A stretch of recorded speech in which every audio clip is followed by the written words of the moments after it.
ಗರ್ಜನೆಯಂತೆ ಗರ್ಜಿಸಿದಂತ ಶಾಸಕರು ಯಾರು ಅಂತಂದ್ರೆ ಗರ್ಜನೆಯಂತೆ ಗರ್ಜಿಸಿದಂತ ಶಾಸಕರು ಯಾರು ಅಂತಂದ್ರೆ ನನ್ನ ಗಮನ ಸೆಳೆದಂತಹ ಏಕೈಕ ವಿಧಾನಸಭಾ ಸದಸ್ಯರು ಯಾರು ಅಂತಂದ್ರೆ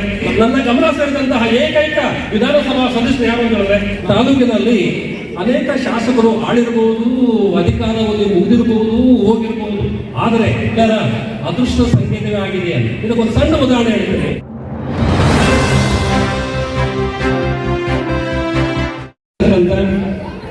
ನಮ್ಮ ತಾಲೂಕಿನ ಜನಪ್ರಿಯ ಶಾಸಕರು ಕೆಪಿಎಸ್ ಸಂಸ್ಥೆಯ ಎಸ್ಡಿಎಂಸಿ ಸಮಿತಿಯ ಅಧ್ಯಕ್ಷರು ಆಗಿರ್ತಕ್ಕಂಥ ಮಾನ್ಯ ಶ್ರೀ ಸಮೃದ್ಧಿ ವಿ ಮಂಜುನಾಥ್ ಅವರೇ, ಹಾಗೂ ನನ್ನ ಮಾರ್ಗದರ್ಶಕರು, ನನ್ನ ಆಪ್ತಪುರುಷರಾಗಿರ್ತಕ್ಕಂಥ ರಾಜ್ಯದ ಖ್ಯಾತ ವಕೀಲರಾಗಿರ್ತಕ್ಕಂಥ ಮಾನ್ಯ ಶ್ರೀ ಕೆ.ವಿ. ಶಂಕರಪ್ಪನವರೇ, ಹಾಗೂ ವೇದಿಕೆಯಲ್ಲಿ ಆಸರಾಗಿರ್ತಕ್ಕಂಥ ಗಣ್ಯಾತಿ ಗಣ್ಯರೇ, ಹಾಗೂ ಕೆಪಿಎಸ್ ಸಂಸ್ಥೆಯ ಎಲ್ಲ ಮುಖ್ಯೋಪಾಧ್ಯಾಯಗಳೇ ಹಾಗೂ ಶಿಕ್ಷಕರೇ, ಹಾಗೆ ನಮ್ಮ ಎಸ್ಡಿಎಂಸಿ ಸಮಿತಿಯ ಅಧ್ಯಕ್ಷರೇ ಮತ್ತು ಸದಸ್ಯರೇ, ಪ್ರಜಾಪ್ರತಿನಿಧಿಗಳೇ, ಈ ಸಂಸ್ಥೆಯಲ್ಲಿ ವ್ಯಾಸಂಗ ಮಾಡ್ತಾ ಇರ್ತಕ್ಕಂಥ ನಮ್ಮೆಲ್ಲರ ಜೀವನಾಡಿಯಾಗಿರ್ತಕ್ಕಂಥ ವಿದ್ಯಾರ್ಥಿನಿಯರೇ, ಹಿರಿಯರೇ, ಗ್ರಾಮಸ್ಥರೇ, ನಮ್ಮೆಲ್ಲರಿಗೂ ಗೊತ್ತದೆ ಮಾನವನ ಮೂಲಭೂತ ಅವಶ್ಯಕತೆಗಳಲ್ಲಿ ಮತ್ತೊಂದು ಮೂಲಭೂತ ಅವಶ್ಯಕತೆ ಯಾವುದು ಅಂದರೆ ಶಿಕ್ಷಣ. ಶಿಕ್ಷಣ ಇಲ್ಲ ಅಂತಂದ್ರೆ ಮನುಷ್ಯನ ಜೀವನ ಇರ್ತಕ್ಕಂಥದ್ದು ಬಡಾಗ್ತಕ್ಕಂಥ ನಾವಿಲ್ಲಿ ಕಾಣಬಹುದಾಗಿದೆ. ನಮ್ಮ ಕೆಪಿಎಸ್ ಸಂಸ್ಥೆಯಲ್ಲಿ ನೂತನ ಕೊಠಡಿಗಳನ್ನು ಉದ್ಘಾಟನೆ ಮಾಡಲು ಆಗಮಿಸಿರ್ತಕ್ಕಂಥ ನಮ್ಮ ತಾಲೂಕಿನ ಜನಪ್ರಿಯ ಶಾಸಕರು, ದೀನ ದಲಿತರು, ನಾಡಿ ಮಿಡಿತವನ್ನು ಮಿಡಿತಕ್ಕಂಥ ಶಾಸಕರು ನಮ್ಗೆಲ್ಲರಿಗೂ ಗೊತ್ತಿರ್ತಕ್ಕಂಥದ್ದು ನಮ್ಮೆಲ್ಲರ ಸುದೈವ.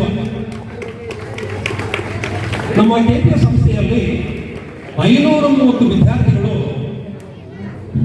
ಪ್ರೀ ಪ್ರೈಮರಿಯಿಂದ ಹಿಡಿದು ಪ್ರಾಥಮಿಕ, ಮಾಧ್ಯಮಿಕ, ಪ್ರೌಢ ಮತ್ತು ಪದವಿ ಪೂರ್ವ ಕಾಲೇಜುಗಳಲ್ಲಿ 530 ವಿದ್ಯಾರ್ಥಿಗಳು ವಿದ್ಯಾಭ್ಯಾಸ ಮಾಡ್ತಿದ್ದಾರೆ. ಜೊತೆಗೆ 1ನೇ ತರಗತಿಯಿಂದ 6ನೇ ತರಗತಿವರೆಗೂ 2 ಮಾಧ್ಯಮಗಳಲ್ಲಿ ಬೋಧನೆ ಮಾಡ್ತಿರ್ತಕ್ಕಂಥ ನಾವಿಲ್ಲಿ ಕಾಣಬಹುದಾಗಿದೆ. ಆಂಗ್ಲ ಮಾಧ್ಯಮವೂ ಉಂಟು, ಕನ್ನಡ ಮಾಧ್ಯಮವೂ ಉಂಟು.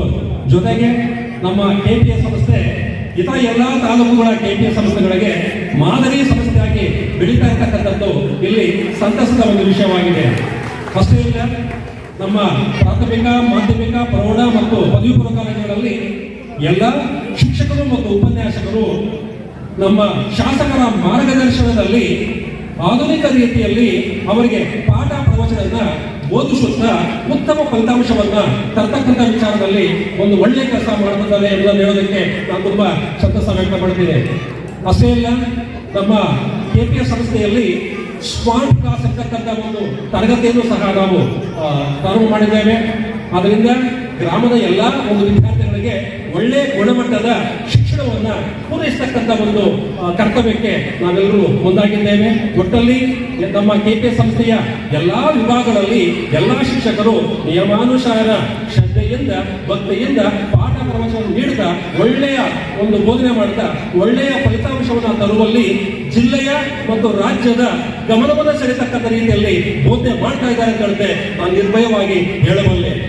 ಅಷ್ಟೇ ಇಲ್ಲ, ನಮ್ಮ ಮಕ್ಕಳು ಏನಿದ್ದಾರೆ ಪ್ರಾಥಮಿಕ ಆಗಿರ್ಬೋದು, ಮಾಧ್ಯಮಿಕ, ಪ್ರೌಢ, ಪದವಿ ಪೂರ್ವ ಕಾಲೇಜುಗಳಲ್ಲಿ ಏನು ವಿದ್ಯಾಭ್ಯಾಸ ಮಾಡ್ತಾ ಇದ್ದಾರೆ, ಈ ಮಕ್ಕಳು ಕ್ರೀಡೆಗೆ ಸಂಬಂಧಪಟ್ಟಂತೆ ತಾಲೂಕು ಮಟ್ಟದಲ್ಲಿ, ಜಿಲ್ಲಾ ಮಟ್ಟದಲ್ಲಿ, ರಾಜ್ಯ ಮಟ್ಟದಲ್ಲಿ ಸ್ಪರ್ಧಿಸಿ ಜಯವನ್ನ ತಂದಿರತಕ್ಕಂಥ ಒಂದು ಕೀರ್ತಿ ಪತಾಕೆ ನಮ್ಮ ಕೆಪಿಎಸ್ ಸಂಸ್ಥೆಗೆ ಮಾತ್ರ ಲಭಿಸಿದೆ ಅಂತ ಹೇಳಿದ್ರೆ ನಾನು ಹಿರಿಯ ಹೆಮ್ಮೆಯಿಂದ ಹೇಳೋದಕ್ಕೆ ಇಷ್ಟಪಡ್ತೀನಿ.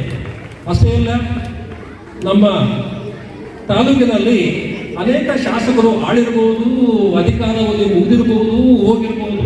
ಆದರೆ ಇಂತಹ ಶಾಸಕರು ಲಭಿಸಿರ್ತಕ್ಕಂಥದ್ದು ನಮ್ಮೆಲ್ಲರ ಅದೃಷ್ಟ ಸಂಕೇತವೇ ಆಗಿದೆ. ಇದಕ್ಕೊಂದು ಸಣ್ಣ ಉದಾಹರಣೆ ಹೇಳ್ತೇನೆ. ಇತ್ತೀಚೆಗೆ ಒಂದು ವಸತಿ ಶಾಲೆ ಮಕ್ಕಳು ಪ್ರವಾಸ ಕೈಗೊಂಡು ಮುರುಡೇಶ್ವರ ಒಂದು ಸಮುದ್ರದಲ್ಲಿ ಕೆಲವು ಮಕ್ಕಳು ದೈವಜನರಾಗ್ತಾರೆ. ಈ ವಿಷಯಕ್ಕೆ ಸಂಬಂಧಪಟ್ಟಂತೆ ನಮ್ಮ ರಾಜ್ಯ ಶಾಸಕಾಂಗವಾಗಿರ್ತಕ್ಕಂಥ ಕೆಳಸತ್ರವಾಗಿರ್ತಕ್ಕಂಥ ವಿಧಾನಸಭೆಯಲ್ಲಿ ಸಿಂಹ ಗರ್ಜನೆಯಂತೆ ಗರ್ಜಿಸಿದಂತ ಶಾಸಕರು ಯಾರು ಅಂತಂದ್ರೆ ನಮ್ಮ ತಾಲೂಕಿನ ಜನಪ್ರಿಯ ಶಾಸಕರಾಗಿರ್ತಕ್ಕಂಥ ಸಮೃದ್ಧಿ ಮಂಜುನಾಥ್. ನಾನು ಮೊದಲು ಜೆಡಿಎಸ್ ಪಕ್ಷದಿಂದ ಅವರು ಗೆದ್ದಾಗ ಏನಕ್ಕೆ ಕಿರಿವಯಸ್ಸಿನವರು ಅಷ್ಟು ಅನುಭವ ಇಲ್ಲ ಅಂತ ಸತ್ಯವಾಗ್ಲೂ ಹೇಳ್ತಾ ಇದ್ದೀನಿ, ನನ್ನ 32 ವರ್ಷಗಳ ಉಪನ್ಯಾಸಕ ವೃತ್ತಿಯಲ್ಲಿ ನನ್ನ ಗಮನ ಸೆಳೆದಂತಹ ಏಕೈಕ ವಿಧಾನಸಭಾ ಸದಸ್ಯರು ಯಾರು ಅಂತ ಹೇಳಿದ್ರೆ ನಮ್ಮ ಸಮೃದ್ಧಿ ಮಂಜುನಾಥ್ ಸರ್ ಅವರು. ಒಟ್ಟಲ್ಲಿ ಅವರ ಮಾರ್ಗದರ್ಶನದಲ್ಲಿ ನಾವಿಲ್ಲಿ ಅವರ ಕ್ಷೇತ್ರದಲ್ಲಿ ನಾವು ಸೇವೆ ಸಲ್ಲಿಸ್ತಾ ಇರ್ತಕ್ಕಂಥದ್ದು ನಮ್ಮ ಅದೃಷ್ಟ ಅಂತ ನಾವು ಭಾವಿಸ್ತಾ, ನಮ್ಮ ಶಿಕ್ಷಣಕ್ಕೆ, ನಮ್ಮ KPS ಸಂಸ್ಥೆಗೆ ಇನ್ನೂ ಹೆಚ್ಚಿನ ಅನುದಾನವನ್ನು ಕೊಟ್ಟು ಒಳ್ಳೆ ಒಳ್ಳೆ ಕೊಠಡಿಗಳನ್ನ ನಿರ್ಮಿಸಿ ಒಳ್ಳೆ ಬೋಧನೆ ಮಾಡೋದಕ್ಕೆ ನಮಗೆ ಅವಕಾಶ ಮಾಡಿಕೊಡ್ಬೇಕು ಅಂತ ಹೇಳ್ತಾ 2 ಮಾತನ್ನು ಮುಗಿಸ್ತಾ ಇದ್ದೀನಿ. ಜೈ ಹಿಂದ್, ಜೈ ಕರ್ನಾಟಕ.